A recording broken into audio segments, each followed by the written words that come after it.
Olá, galera! Hoje eu tô com o Cássio Dors, isso, para falar sobre regularização imobiliária. E que é uma coisa que nós corretores temos que lidar todos os dias. Quem trabalha muito com imóvel avulso, né? Não é nós que regularizamos, mas o cliente pede para nós algum tipo de orientação. E para não ficar aquele grilo na conversa, hoje nós estamos aqui para falar sobre o assunto. O Cássio se disponibilizou em compartilhar o conhecimento dele com a gente, né? E a gente sabe como corretor aproximar as partes, mas os problemas vêm, né? E Cássio se apresenta para a galera. Então tá, pessoal, boa tarde, meu nome é Cássio, conheço a Miriane já fazem alguns anos, né?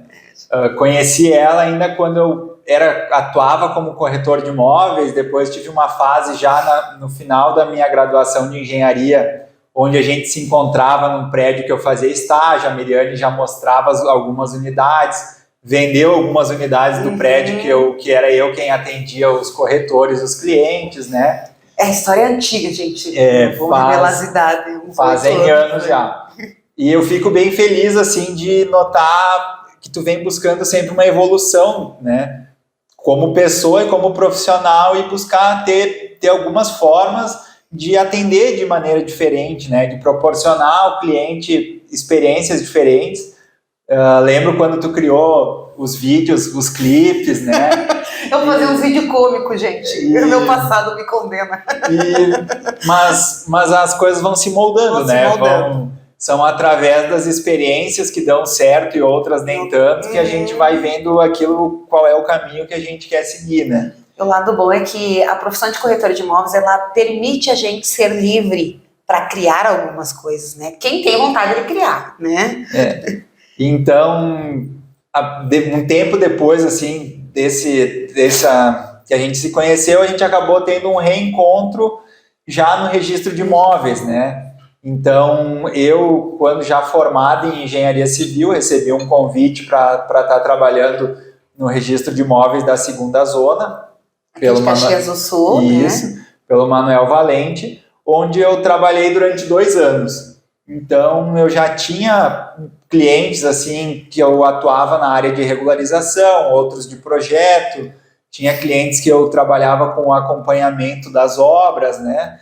E quando eu fui para dentro do registro de imóveis, a minha demanda na área de regularização, ela acabou aumentando bastante, porque regularização para a maioria das pessoas é um problema, e o pessoal só se dá conta daquele problema quando ele incomoda, né? Quando chega na hora de fazer um inventário e tu não tem como fazer, ou tu precisa vender e tu está contando com aquele dinheiro e tu perde uma venda por o imóvel não estar regularizado, ou tu considera que tu tem um baita patrimônio, que tu tem capital, mas aí tu vai ver que aquilo não tem liquidez, porque a burocracia de regularizar é lenta, e aí tu fica sem poderes para viabilizar alguma negociação. Amarrado, né? Os custos, às vezes, que o cliente não... Eu tive que criar momentos na negociação, antecipar valor para o proprietário ter condição para poder regularizar, e nisso aí, uma venda que poderia concluir para nós em 1 mês, 2 meses, chegou a levar um ano e meio, isso 2. Aí. Então, é bem legal, assim, quando o corretor de imóveis, eu vejo assim, que ele é muito a materialização de um sonho, né, de um desejo, muitas vezes, né, porque quase que todo mundo é muito custoso para adquirir um imóvel, o primeiro imóvel, e muito gratificante a troca desse imóvel, né. Eu já tive casos da época que eu trabalhei de corretor, que eu vendi o mesmo apartamento 2 ou 3 vezes, sabe? E eu ficava muito feliz, porque aquele imóvel fez parte de uma fase muito legal da pessoa, né? Que ela custou para comprar, mas ela teve uma evolução, ela vendeu aquele imóvel para ir para um melhor, né? E entrou outra pessoa naquele primeiro imóvel para depois fazer aquela troca. Então, o corretor, muitas vezes, ele é visto assim... para quem compra, é a materialização de um sonho, né? E a nossa função como corretor é facilitar esse sonho. E o que acontece muitas vezes, pelo menos comigo aconteceu, claro, tu vai lá, vai fazer o agenciamento, né? Pega a matrícula, olha, ou o proprietário diz, não, tu pergunta, tá tudo regularizado? Tá, né? Só que eu não levo uma trena lá para medir se tá tudo. E às vezes na hora da engenharia você vai descobrir, vai vendo algumas coisas que tem uma peça que não tá. Ou também muitas vezes a gente pega no agenciamento isso, né? Vai lá, pegou o imóvel para vender e o proprietário fala para nós, ó, só que tem essa peça, tem esse aumento, ou eu construí e não regularizei. O que como corretor, além de mandar procurar um profissional como você para regularizar, aqui então na região, Caxias do Sul, Serra Gaúcha, Cássio, né? Procure na internet aí a DORS, do RS. Tem o nosso site, né? Tem o site lá. Que é o dors.eng.br. A gente também tem a página do Instagram e do Facebook, Dors Engenharia. Aqui embaixo. E estamos também no Google, né? Colocar ali Dors Engenharia, já vai linkar com a nossa empresa. Então, hoje eu considero assim que eu sou, de certa forma, eu vendo a solução de um problema, né? É comum na cidade, em todas as cidades. Então, muitas vezes, assim, para o corretor ou para o leigo, a pessoa fala assim, mas o meu imóvel tem escritura, mas eu pago IPTU, mas... Né, são algumas questões, assim, bem básicas, né? Porque muitas vezes não se tem uma forma... assim, muito esclarecida do que é realmente a escritura, o que é a matrícula do imóvel, qual é a importância que tem as informações que constam no IPTU, né, e de que forma tudo isso vai estar atrelado. Então, para a gente entender, o IPTU, ele é uma tributação do município, mas quem tem o plano diretor, ou quem tem as diretrizes do município, é o próprio município. Então, por exemplo, nome de rua, número de quadra, número de lote, tudo isso é determinado pelo município, né? Então, daqui a pouco, uma pessoa que comprou o imóvel há 30, 40, 50, 60 anos atrás, e naquela época ela tinha um imóvel regularizado, talvez hoje ela não tenha mais, né? Porque o que acontece? Na medida que a cidade vai expandindo, tem muitas ruas que mudam de nome, tem ruas que são alargadas, tem áreas que são indenizadas, tem quadras que são renumeradas, né? Porque quando surgem novas ruas que cortam os quarteirões, surgem novas quadras. Então, daqui a pouco, um imóvel lá de 50, 60 anos atrás, que constava num registro devidas informações referentes ao imóvel, número de lote, quadra, nome da rua, numeração predial. Hoje, essas informações elas já estão defasadas, né? Elas já não são mais reais. Aí tu vai pelo carnê do IPTU e vê, mas eu pago IPTU no imóvel X e no meu documento está constando outras informações, né? Tá, então um dos conselhos é olhar, principalmente quem pega a casa, pedir o IPTU do cliente, dar uma conferida. Casa ou até o terreno, ou até né? terreno. Dá uma conferida no IPTU. Porque sempre no IPTU consta a inscrição cadastral do imóvel, que é então ele tem ali a região, a zona, a quadra, o número do lote, algumas vezes o sublote, né, quando tem um lote com mais moradias. Então ali tu consegue ter assim numa visualização bem rápida se essas informações batem ou não, né? No IPTU muitas vezes consta a área construída, outras não, quase... muitas vezes consta no IPTU área construída isso, também. Mesmo que o imóvel não esteja regularizado, né? Porque a prefeitura vem fazendo sempre uma atualização cadastral e tributária, né? Tem o levantamento aéreo, onde são mapeadas as edificações e tudo mais, e com base nisso, de tempo em tempo, eles vão fazendo a atualização dos dados para poder cobrar do contribuinte, né? Então não tem essa história mais de esconder a casa. Ela no IPTU vai estar ali essa informação. Tem alguns, tem aquela ilusão, né? Tem alguns que ainda não, entende? Daqui a pouco, em dada circunstância, não houve ainda uma atualização daquela região, coisa assim. E aí a pessoa me diz assim, eu pago o IPTU apenas do terreno, não consta a construção. Mas é porque a prefeitura também ela tem setores distintos, né? Daqui a pouco o setor do cadastro ainda não emitiu para que se tenha a cobrança daquela área construída, mas o levantamento da construção muitas vezes já tem.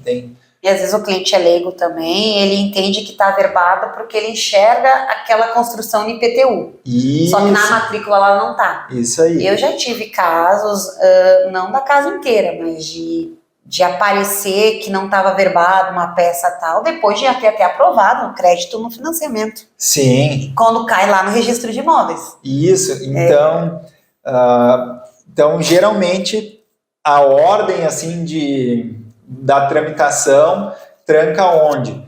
Muitas vezes tu vai fazer a venda do imóvel e tu pode se basear muitas vezes no que o cliente está te passando e na matrícula para emitir, para redigir a minuta do contrato, né? E é muito fácil de daqui a pouco passar batido algum errinho na minuta. Uhum. E às vezes da minuta vai para a escritura do tabelionato, né? Então lá no tabelionato, muitas vezes, ou no financiamento, né? Não, nesse primeiro momento não se tem uma vistoria do imóvel. E aí é solicitada a guia do ITBI, que é o Imposto da Transmissão do Bem Imóvel. Que esse imposto ele é um imposto municipal. Aí, quando chega o imposto, é que a prefeitura obrigatoriamente faz o cruzamento das informações, do que está sendo vendido, do que está sendo tributado.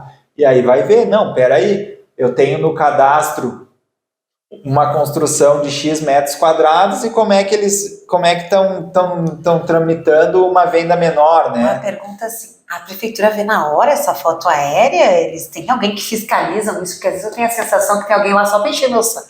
Hoje... Desculpa como corretor. Mas, não. Tipo, pô, cara, não tem o que fazer, é só uma pecinha. Ele vê na hora que não são todos os municípios que têm a mesma tecnologia que o nosso município tem hoje, né? Hoje, então, qualquer pessoa, por meio ali do GEO Caxias, que é o plano de referência online do município, a gente tem ali atualizado todos os lotes com a numeração, a inscrição cadastral, já bem detalhado assim, as informações sobre o imóvel. Então, ali a gente consegue ter acesso às fotos do levantamento aéreo conforme os anos que tem disponíveis. Então, a gente consegue ver, por exemplo, uma foto do levantamento aéreo lá de 1964, e a gente consegue ver do levantamento de 2014, a gente consegue ver. Então, isso a prefeitura tem em arquivo, né? Esses, de tempo em tempo vai se atualizando essa imagem. Então, quando tu solicita uma certidão, quando vai ter uma transação, eles conferem, né? Se aquilo que está constando no registro, na cobrança do IPTU, no levantamento, se tudo isso bate, né? Então, eu já tive casos, por exemplo, de ter uma diferença, assim, de menos de 1 metro quadrado, que foi de um conserto de beiral de telhado, assim. Então, tipo, a tecnologia hoje ela vem avançando muito, né? Então...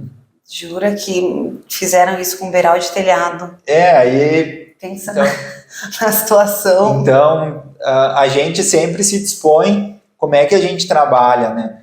A gente tem muita consulta, assim, eu recebo muita consulta de advogados, muita consulta de corretores de imóveis, principalmente advogado e corretor de imóveis, né?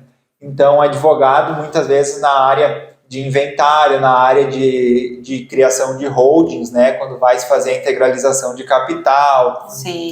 Eu presto esse suporte, às vezes, de fazer análise da documentação, né? E corretor, muitas vezes, porque ele fica dependendo muito daquilo para viabilizar o negócio. Para viabilizar o negócio. A nós é isso. Inviabiliza o negócio, uma situação dessa, e as surpresas, né, que podem surgir no pós-negócio, no negócio já está feito, já teve, você olhou tudo, a documentação tá ok, mas lá na frente apareceu um beiral, né, que trancou, às vezes, dá um andamento, né? Isso. Então, hoje a gente nota, assim, que a prefeitura, ela possui diferentes meios de regularização, né? A gente tem formas diferentes de enquadrar o imóvel, a gente tem situações que vão onerar mais ou menos para o cliente, né? Não, em geral, a regularização de imóveis, ela sai muito mais barata para o cliente do que ele imagina, sabe?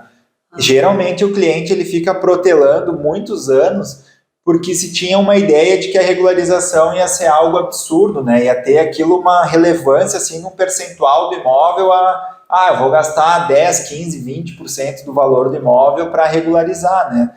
Enquanto que muitas vezes a gente tem, assim, não chega a 4, 5% do valor do imóvel, ele está com o imóvel regularizado, né? Em contrapartida, eu sempre friso, assim, com os meus clientes que a regularização, por mais que o cliente veja como sendo um problema, ela acaba sendo um meio de investimento, porque é uma forma de ele potencializar o capital, né? Porque é que nem daqui a pouco, se a gente fosse considerar hoje, a gente tem um comércio de veículos sem documentos, né? Aí tu vai falar assim, bom, mas o carro ele anda, tu vai poder andar de qualquer forma, tu só não vai ter documento nenhum.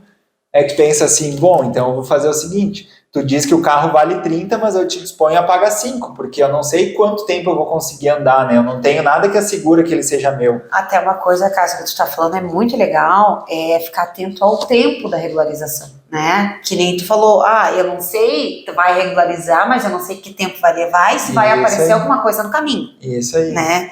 Quanto, em média, tempo tem levado uma regularização de um imóvel aqui na nossa região de Caxias? Então, geralmente a gente tem levado, assim, entre 5 e 12 meses. 5 e 12 meses. Né? Isso eu comento, assim, de regularizações de diferentes aspectos, né? A gente está, em função de trabalhar mais no ramo imobiliário, a gente frisa muito essa questão de averbação de casas, que é onde tem o maior número de imóveis comercializados que dão problema.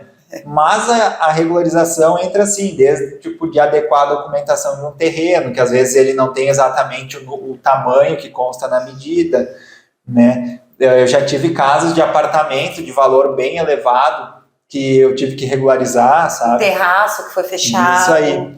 Que às vezes não tem como esconder que vai aparecer ali. Já vi caso agora, até tô com um caso desse na mão, que na sala comercial tem uma metragem maior do que realmente ela é. Porque comeu um pedaço, lava-pés, por exemplo, da sala no prédio, né? É um prédio numa praia, na praia, e comeu a parte ali. Eu podia falar mais bonitinho, quer dizer isso. E aí, esse processo, por exemplo, de arrumar na matrícula isso demora muito mais tempo?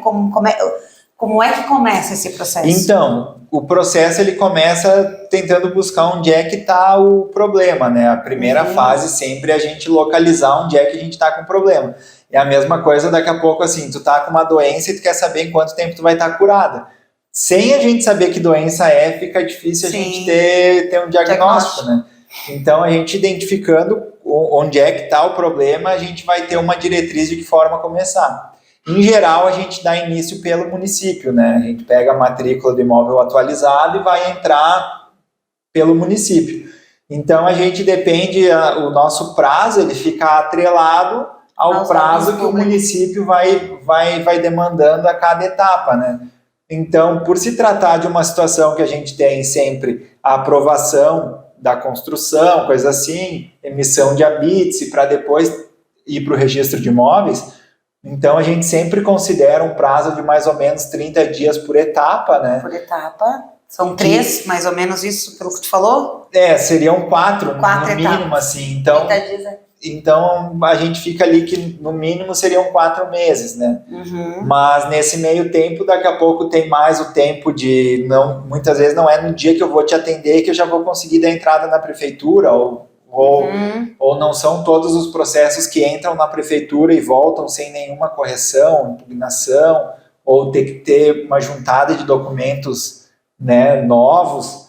Então, eu sempre aconselho assim, que o cliente tenha em mente que o imóvel, sem estar regularizado, ele não vai ter uma liquidez dentro do ano, né?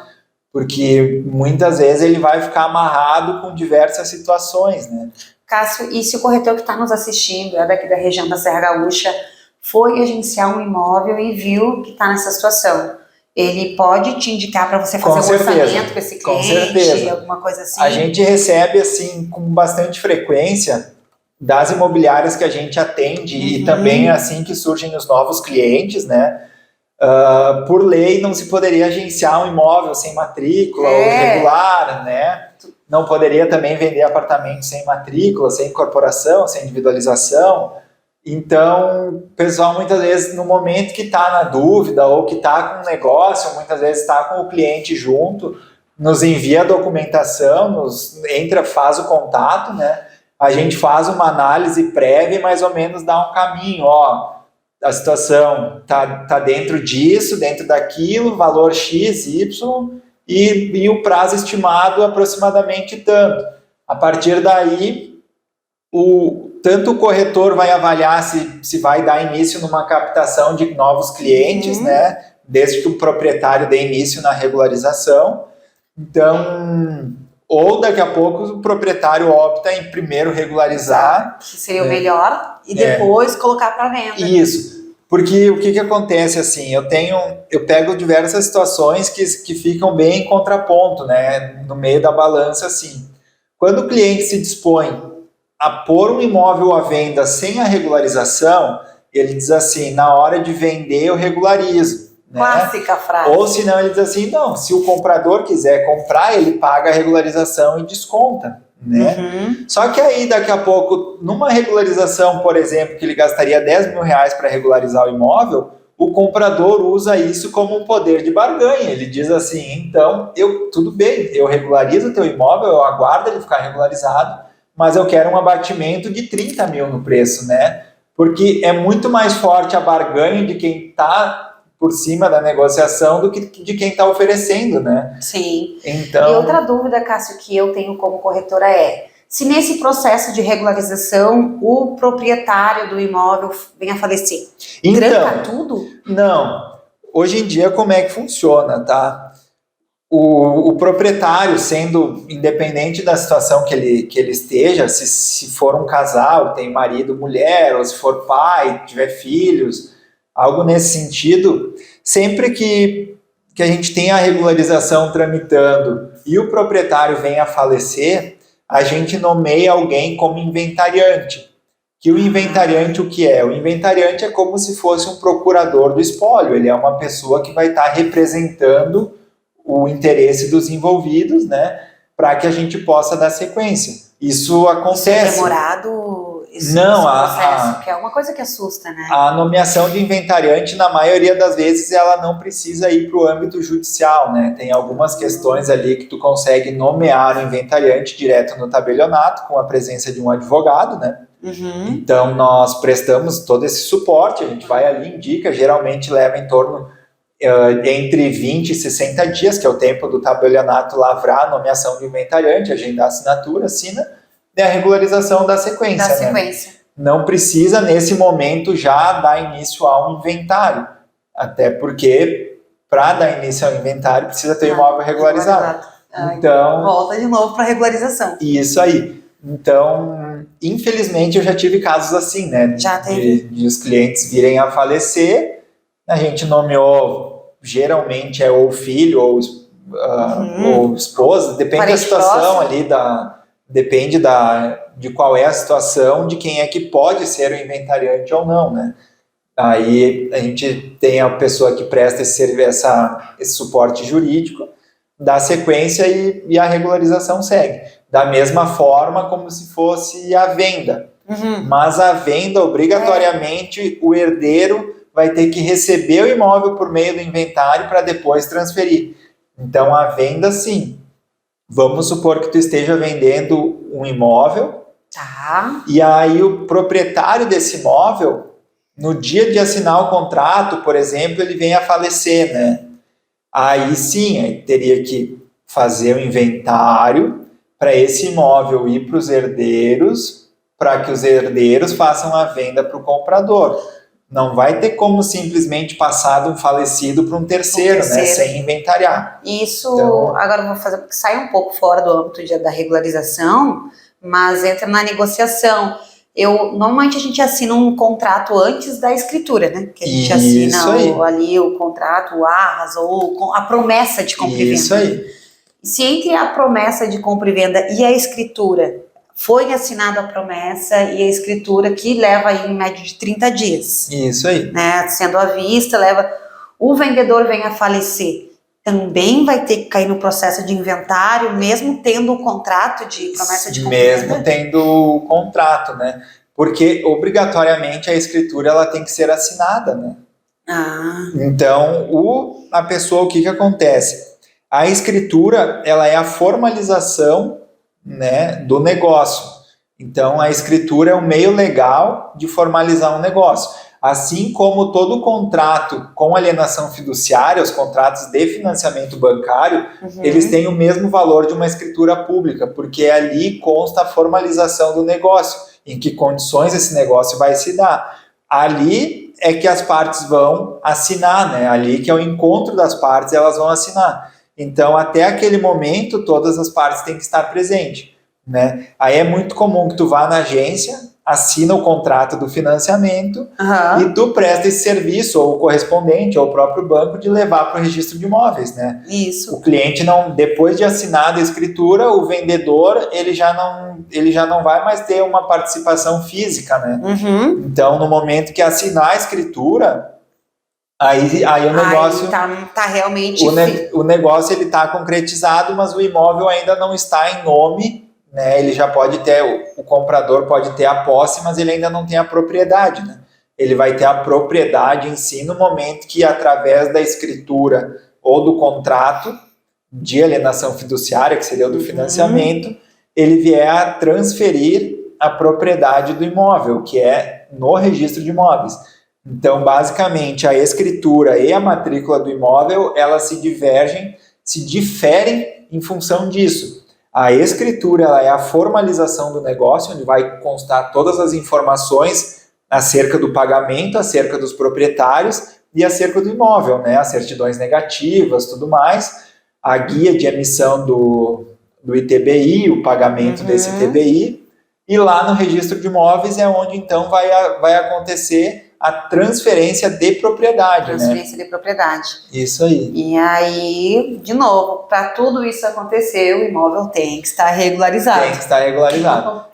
Hoje a gente não entrou assim muito no mérito de imóveis, por exemplo, apartamentos, sobrados, porque o que acontece? Esses imóveis... Hoje em dia, a maior parte dos imóveis, elas contam com uma parcela do pagamento por meio de financiamento imobiliário, né? Sim. Principalmente o imóvel para moradia, diferente de um imóvel a nível de investimento. Então, a maioria desses imóveis que são com a finalidade de moradia de terceiros, ou seja, são construídas por pessoa jurídica, já se parte do pressuposto que o imóvel tem que estar com toda a documentação completa e correta para que esteja apto a financiamento e transferência, né? Sim. Então, a grande parte do mercado imobiliário de novas construções, ele é um mercado, digamos assim, regular em função da obrigatoriedade, né? Sim. Agora, o mercado paralelo, que eu digo, que são, assim, imóvel de bairro, casas, terrenos, que eles não estão em posse, em propriedade de pessoas jurídicas, são de pessoas físicas, muitas vezes aí a gente tem situações de irregularidade, né? Não porque foi feito de má fé, foi porque eram as condições da época, né? Sim. Isso a gente tem que deixar bem claro. Independente também da situação financeira do proprietário, não é, na maior parte dos casos que eu pego, não é por má fé ou por não ter condições. Por não ter recurso. É porque na época, se a gente for pegar 10 anos atrás, 15 anos atrás, era muito mais difícil a informação, era mais difícil para o pessoal saber o que era exatamente correto, o que não era. A contratação dos profissionais, ela era muito mais difícil, né? Não tinha o Cássio para vir aqui explicar. Então, no momento que tinha um profissional para te prestar um serviço, há 15, 20, 30 anos atrás, o acesso a um engenheiro, o acesso a um arquiteto, o acesso a um advogado, era mais difícil, era mais difícil. Né? Então, as pessoas faziam da forma que que dava e da forma em que eram orientadas, né?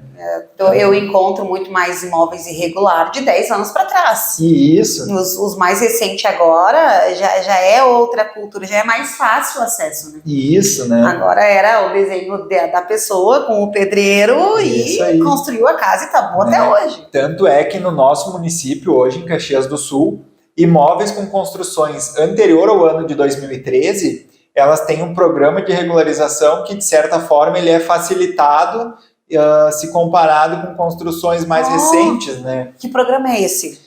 Hoje o programa de regularização que a gente chama é o Habite Legal. Habite Legal. Isso. Que ele contempla imóveis que foram construídos anteriormente a 2013 e que não necessariamente atendam todos os requisitos do plano diretor atual. Então, daqui a pouco tu tem ali um imóvel que por um afastamento ou por uma questão de área construída ou por alguma peculiaridade do teu imóvel, ele não está dentro de todas as situações do plano diretor, como se fosse um novo projeto, mas tu tem o interesse em regularizar. Então, a prefeitura tem um meio que te proporciona essa regularização, né? Eu já tive o caso de pegar, mas era pós, né, de 2013 para cá, peguei um caso, um sobrado, que eles fizeram um momento bem bonito em cima. Tudo ok, só que eles não conseguem regularizar. Isso. Eles não estão conseguindo regularizar, a não ser que eles desfaçam aquele aumento, né, que houve um investimento, então eles estão com um imóvel sem liquidez. Isso aí, porque como é que eu acredito assim que o engenheiro civil, o corretor de imóveis, né, praticamente todo prestador de serviço, por mais que a gente faça, preste esse serviço e vá ter uma remuneração financeira, porque é disso que a gente depende, mas a gente tem, de certa forma, um papel social, né? Prestar isso com honestidade e com clareza, né? E hoje a informação, ela vem sendo difundida cada vez com uma maneira mais fácil e de melhor entendimento, né? Então, hoje a pessoa assim, que compra um imóvel, que faz um financiamento, que pretende trocar de imóvel, que vai fazer uma ampliação, que vai fazer uma reforma, muitas vezes ela sabe, ou pelo menos assim, ela tem a noção que ela deveria buscar uma informação técnica, né, sobre a viabilidade e a possibilidade de fazer aquilo ou não, né? Então, é por isso que a gente tem que criar, eu digo a gente no sentido geral, mas o município acaba criando formas de inibir que as pessoas cortem o caminho, né? Porque, por exemplo, assim, se a gente sempre disponibilizar um meio de regularizar qualquer coisa a qualquer momento, eu seria muito prejudicado com isso. Porque aí as pessoas, assim, elas iriam seria menos relevante a importância de um profissional em auxiliar todo o processo, porque muitas vezes a pessoa pensa assim, por que eu vou gastar o valor X hoje se eu posso gastar ali na frente? Por que eu vou chamar o Cássio para me prestar um atendimento, ver se eu posso, se eu não posso, se eu quero fazer e vou fazer, né? Depois o município aceita, né? Então, é por isso que regularizações mais recentes, elas vão tendo, de certa forma, maior dificuldade de regularização, caso não respeitem as diretrizes do plano diretor, né? Elas têm menos perdão agora, né? Porque a informação, ela tá aí, ela tá mais disponível agora também. Então, a gente sempre se dispõe, mas como tudo, em como todas as questões, tem que, de certa forma, ter um bom senso, né? Desde a população, do poder público e da gente, do prestador de serviço, né? Até orientar aquele cliente que está comprando, pensando em fazer, olha, busca um profissional para ver, para você não ficar casado com um imóvel, usar esse termo, né? E a gente sempre considera assim, é muito forte essa questão do quanto é que custa, né? Do quanto custa, quanto demora, como é que eu vou fazer. E eu assim, particularmente, eu tenho muito isso comigo, assim, de proporcionar a viabilidade, né? E eu percebi, te interrompendo, nesse caso desse casal de clientes, que ali não é a falta de dinheiro para regularizar. Eles têm capital, eles querem regularizar o sobrado deles para poder viabilizar, para comprar outro imóvel. Mas eles não é o dinheiro. Não conseguem mesmo pagando.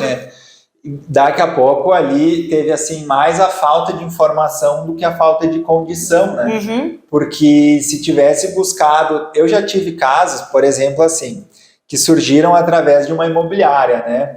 O cliente entrou em contato porque gostaria de fazer uma reforma num sobrado, ampliar e tudo mais, e no comparativo da condição do imóvel atual, o poder aquisitivo do cliente já era assim para um imóvel de maior valor, né? Tanto é que ele queria agregar muito valor naquele imóvel.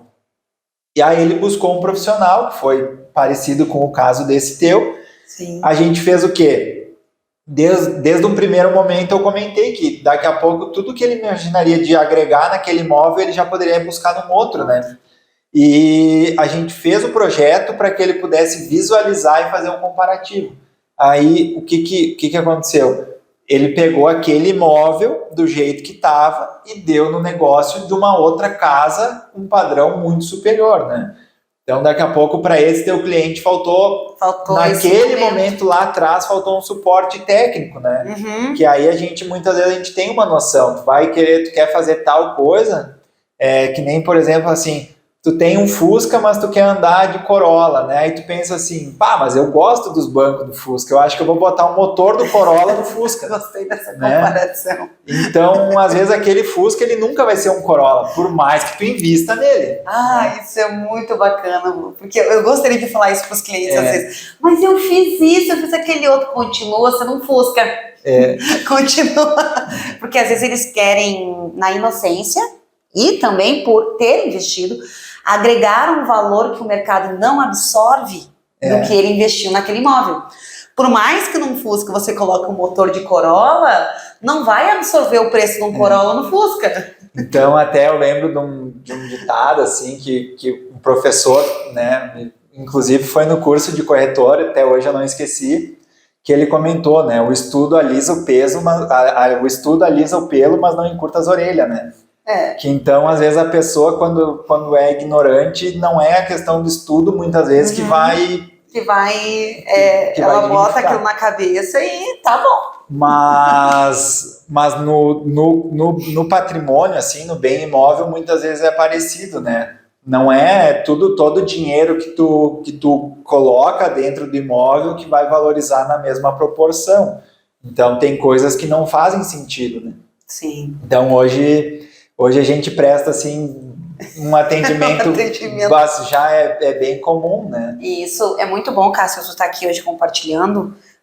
Segundo o corretor que eu entrevistei, o Anderson, ele corretor na prática, vocês sigam ele também, é bem legal.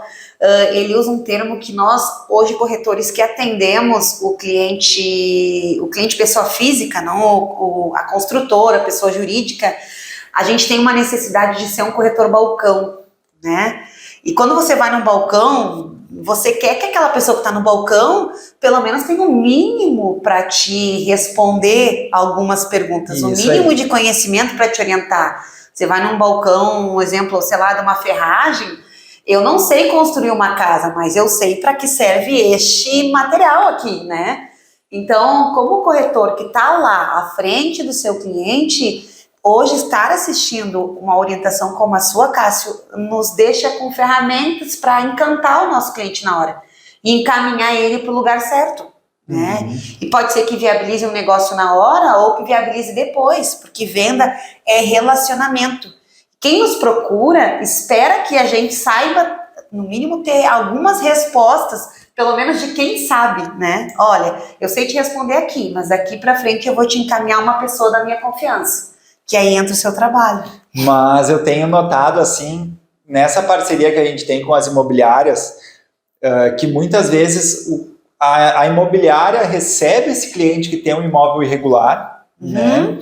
Ela diz assim, seu fulano, hoje eu não tenho como viabilizar um negócio do teu imóvel porque ele não está numa situação regular, né? Aconselho que faça regularização, piriri, parará, me indica, eu faço atendimento para o cliente, eu soluciono aquele problema, né? Por mais tempo que leve, esse cliente ele fica com uma imagem muito boa do corretor. Uhum. Porque durante esse processo todo de regularização, ele vai amadurecendo a ideia da venda, ele vai pesquisando melhor o mercado e tudo mais, e ele passa a ter uma confiança naquele corretor, que disse um não, entende? Uhum. Não posso vender agora o seu imóvel. Isso, e muitas vezes esse cliente, 6 meses depois, 10 meses depois, 1 ano, no momento que se finaliza a regularização, ele volta para o corretor. E ele volta assim, com, de certa forma, muito mais paciente e confiante, né? Uhum. E vários casos que a imobiliária, assim, ela ainda não fez a venda, ela me indica o cliente, eu fecho o negócio da regularização e ela acaba mantendo o contato e muitas vezes nesse meio tempo sai a venda, sabe? Porque aí me pede, como é que tá? Tá quase? Não, tá quase. Tá na situação, tá assim, tá assado. Aí me ligam os compradores, né? Sim. Então eu tenho vários casos. Que processo que está, que momento do processo essa casa está. Então eu tenho vários casos que eu fecho, a imobiliária indica, né? Eu começo atendendo o proprietário do imóvel, num dado momento surge um comprador, a imobiliária fala, está sendo regularizado, está com fulano, o comprador entra em contato, a gente recebe, passa as informações, está assim, está assado. Aí, com base nisso, às vezes o pessoal verifica, né? Ou na prefeitura, ou tem alguns que gostam de averiguar se de fato está nessa situação, e o negócio acaba saindo, né? Então... E aí o que é legal é que aí o comprador está ciente que está no processo e ele está disposto a investir numa situação que ele sabe onde está o processo, e o vendedor já está encaminhando a tempo isso. Ele já está fazendo esse investimento. Porque aí mesmo que o comprador aguarde um pouco para fazer o pagamento de uma parcela maior, o vendedor ele já tem uma luz no fim do túnel, né? Ele já mais ou menos tem noção de quando. E que é viável e que é possível essa regularização, né? Que nem a gente pegou o caso aqui falando de regularizações que não são possíveis de fazer. Então, quando a pessoa nem deu a entrada, não fez nada, fica tudo muito no escuro. Então...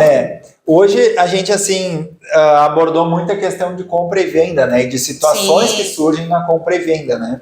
Eu tenho notado o mercado do corretor bem forte também numa área de locações, né? E aí, como é que é essa questão da regularização em locação? Eu recebo muita, porque o que acontece? Tem muito, por exemplo, aqui pertinho, hoje a gente está no bairro Colina Sorriso, né? Um espaço bem legal. Logo aqui abaixo nós temos a rua Jacob Lucchesi, né? Que era a antiga Coab, que era o loteamento, uma questão mais loteamento popular, terrenos um pouco menores. E o bairro para cá e para lá teve um crescimento muito acelerado de um tempo para cá. E uma rua que era Jacob Lucchesi, com grande parte dos imóveis residenciais, teve um viés comercial, né? Sim. E aí, então, como é que funciona? O cara tem uma casa ali e surgiu um negócio para alocar para uma loja. Precisa de PPCI, essas coisas. E aí, esse imóvel ele é residencial, ele precisa ter um habite comercial para que a loja venha obter o alvará. Isso. E aí? Aí, então, a gente tem que fazer essa troca de uso. A gente entra nessa parte da regularização. É demorado, Cássio? É mais ou menos esse prazo, entre 4 e 6 meses, 10 meses, depende um pouquinho do que tem que adequar o imóvel. Foi muito legal tu falar nisso. Eu tô com amigos lá em Balneário Camboriú, que eles locaram uma casa e foram ver que a casa não era adequada para, não era comercial, né, para poder arrumar. Eu não trabalho com locação, gente, tá? Então eu sou bem leiga, eu trabalho compra e venda, né?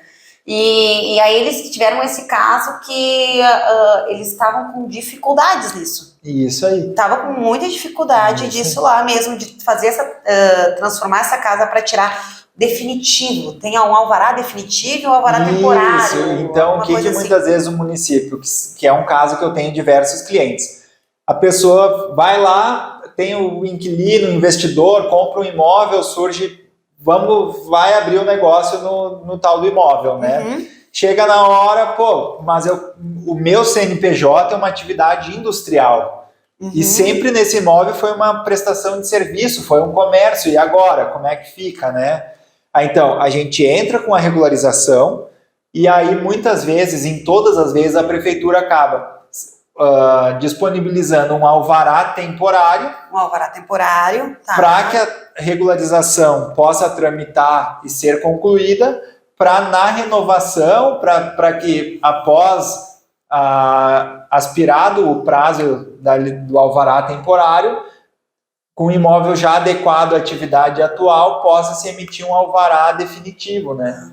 Tá. Então eu tenho muito caso assim de casa que vira comércio, de comércio que vira indústria, né? Então a gente obrigatoriamente tem que adequar o imóvel à atividade, né?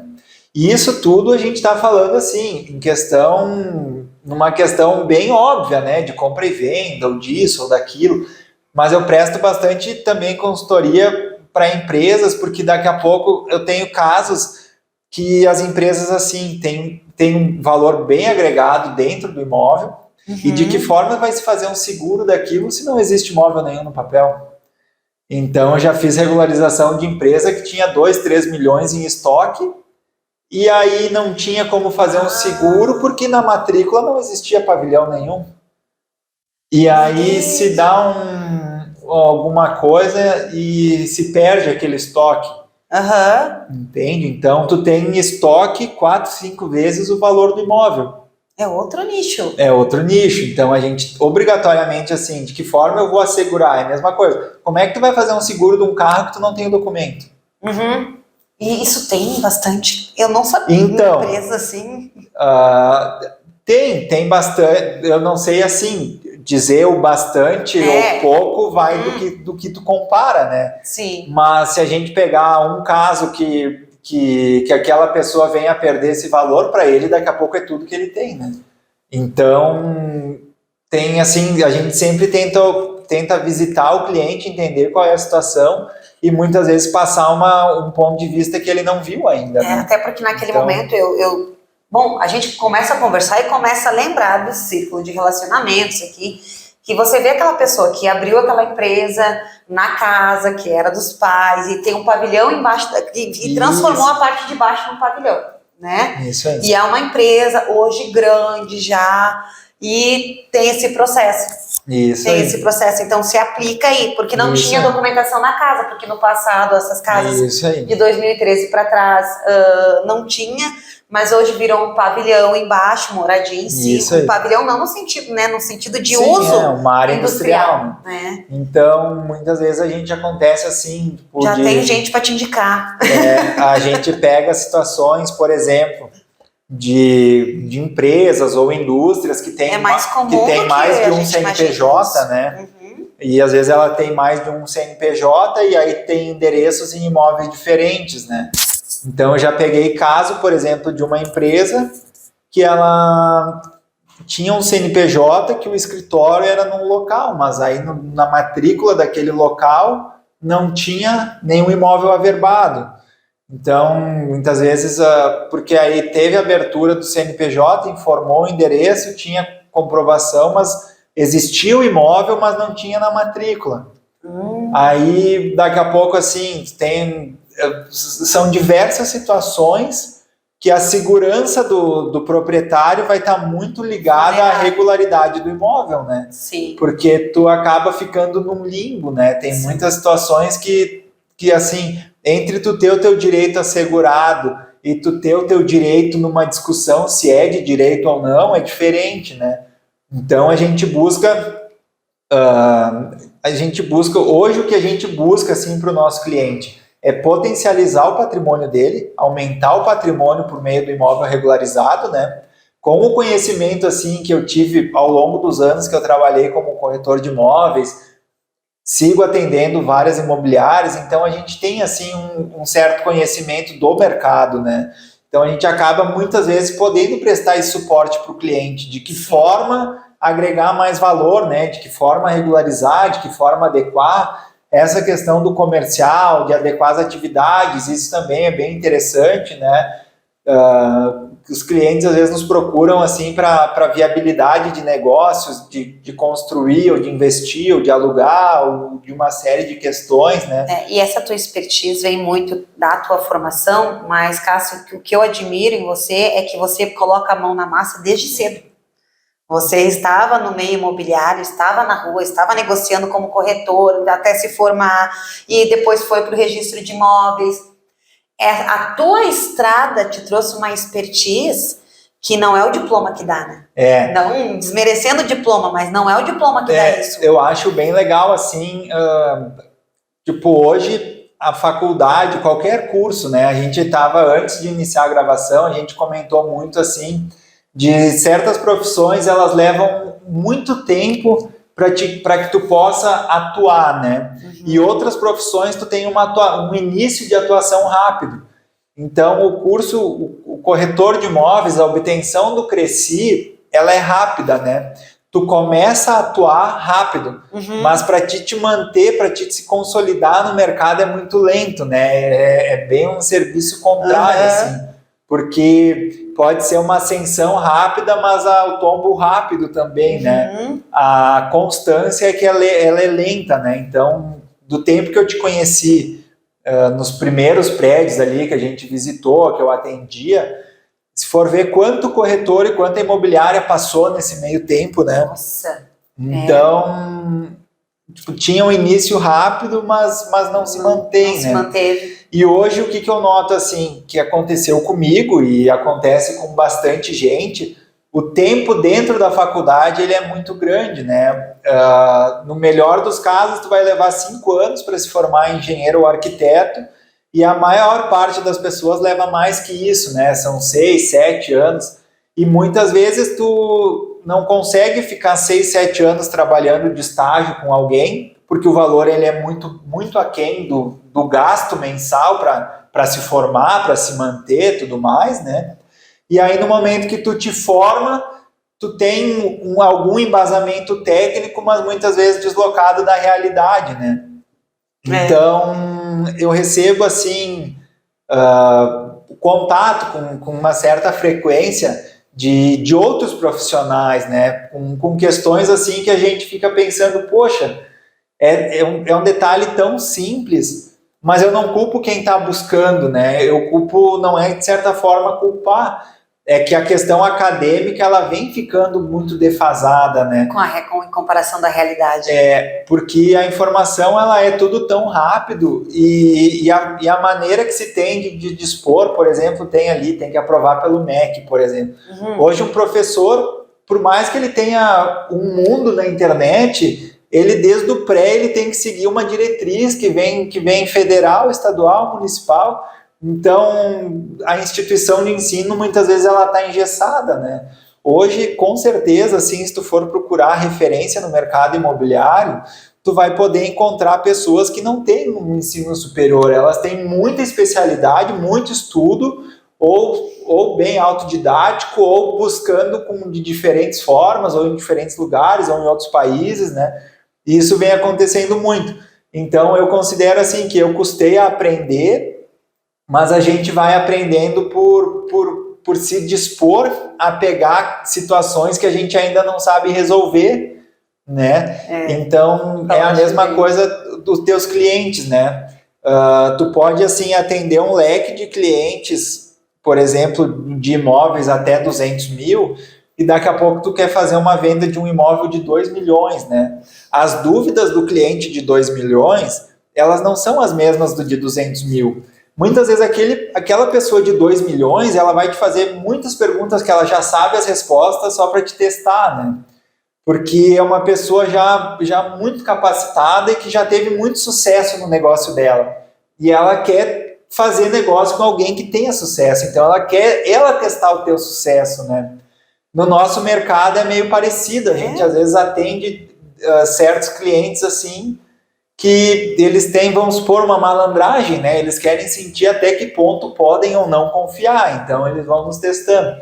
Para quem se forma e ainda não teve muitas experiências, fica difícil às vezes tu responder a tudo, porque muitas vezes tu não passou por aquilo, né? Então eu acho bem legal assim essa questão que tu se dispõe. A gente está aqui, independente da audiência que a gente vai ter ou não, a gente se coloca muito mais na posição de ser criticado do que de ser elogiado, né? Porque tudo que tu se expõe, tu tá aberto a uma experiência que tu não sabe qual vai ser o resultado, qual né? que é a reação do outro. Né? Então, fiquei feliz, assim, pela participação, de estar aqui, de acompanhar, de ver os diferentes profissionais que passam pelo papo aqui, Cássio. Que passam, né? Então... E eu queria te agradecer por esses minutos que tu teve aqui com a gente, compartilhando, e coisas que eu não sabia, mundos que eu não sabia.